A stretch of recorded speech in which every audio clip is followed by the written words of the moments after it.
Thanks for staying up after the game. Republican leaders, presidential hopefuls, and those flirting with a run for the Oval Office all gathering in Iowa tonight as the presidential campaign season gets into full swing. Local 5's Nora J.S. Reichart was there and joins us now. Nora, what did you hear tonight?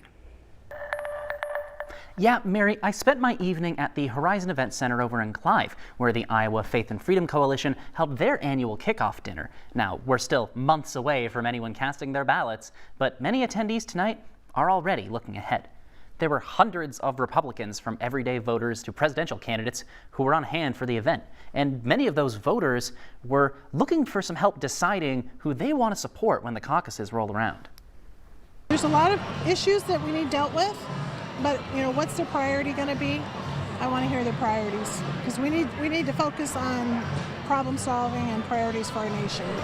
So who was around to share their priorities? Some declared presidential candidates like Perry Johnson, former Arkansas Governor Asa Hutchinson, and even the former President Donald Trump made a virtual visit. Hot topics ranged from preserving religious liberty to banning abortion in the country. That message resonated with several voters who I spoke to, and they said that their faith was a big factor when deciding who they wanted to support.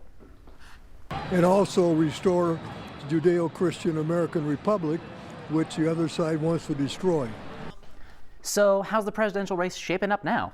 An analysis from 538 found that Trump is still the front runner for the Republican nomination, averaging around 51% of likely voters supporting him in national polls. Florida Governor Ron DeSantis, who hasn't actually formally declared his candidacy, is the closest second, averaging around 25%.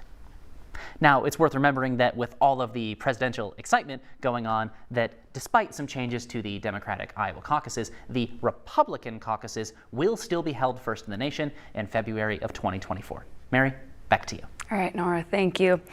And the Democratic National Committee sent out a statement ahead of tonight's event saying, quote, "This cattle call is just the latest gathering of MAGA Republicans who spent their entire careers pushing an extreme agenda, from banning abortion to gutting Social Security to wanting to rip away affordable health care access from millions of Americans.